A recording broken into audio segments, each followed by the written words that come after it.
ఇప్పుడు గింతేది అంటే తీసి ఊక్కుంటారా వాళ్ళు?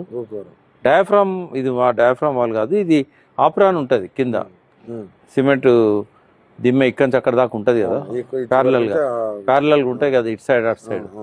అయితే దాని మీద ఇసుక మెట్లు వేసింది, వాళ్ళు పరీక్ష చేయాలని వాళ్ళు రాశారు. ఎన్డిఎస్ఏ కూడా పరీక్షలు చేయించమన్నది. వాస్తవంగా ఆడ గతంలో ఎన్ని అయితే రిపేర్లు చేయమని చెప్పి ఎన్డిఎస్ఏ చెప్పిందో 2024 జూన్ వరకే రిపేర్లన్నీ అయిపోయినాయి. వాస్తవంగా స్టోర్ చేయాల్సి ఉండే వాటర్ని, చేయలేదు. చేయకుండా అప్పటి నుంచి ఇప్పటిదాకా కూడా వచ్చిన నీళ్ళని వచ్చినట్టు కొన్ని వేల టీఎంసీలు పోయినాయి దాని మీదకెళ్ళి ఈ 2 సీజన్లలో కూడా. అయితే ఇప్పుడు ఏంటంటే ఆప్రాను దాని మీద ఉన్న ఇసుకను తొలగించండి, ఆ పరీక్షలు చేయడానికి కావాల్సిన వెసులుబాటు కల్పించండి, అంతవరకు తీయండి అని ఇచ్చారు ఆర్డర్.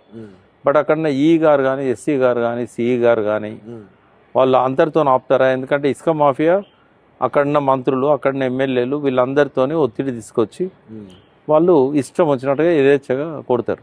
లక్షల రూపాయలు ఒక్కొక్క లారీ మీద వాళ్ళకు దొరుకుతూ ఉంటుంది. మళ్ళీ ఒక నంబర్ వేసి 4 లారీలు పంపిస్తూ ఉంటారు. ఆడ గవర్నమెంట్ కట్టేది 600 అయితే మేడిగడ్డ అయిపోయింది. దాని మీద కూడా మీరు అప్పట్లో డౌట్. ఇప్పుడు ఇదే జరగబోతుంది. ఇప్పుడు పెద్ద కుట్ర ఏం జరుగుతుంది అంటే, నా అనుమానం చెప్తున్నా నేను, అనుమానమే కాదు ఇదే జరుగుతుంది అని కూడా నేను అనుకుంటున్నా. ఇప్పుడు మేడిగడ్డకేమో బాంబులు పెట్టాల్సి వచ్చింది. ఎందుకు అంటే పోలవరం నీళ్లు నింపేదాకా డెల్టాకు నీళ్ళు సరిపోవు. కాబట్టి చంద్రబాబు నాయుడు కుట్రలో భాగంగా రేవంత్ రెడ్డి బెనిఫిట్ ఏంటి అంటే ఎలక్షన్ల టైంలో అది చేయడం వల్ల కేసీఆర్ చేతిలో ఉండదు అధికారం. షెడ్యూల్ వచ్చినాక ఎవరికి ఉంటుంది?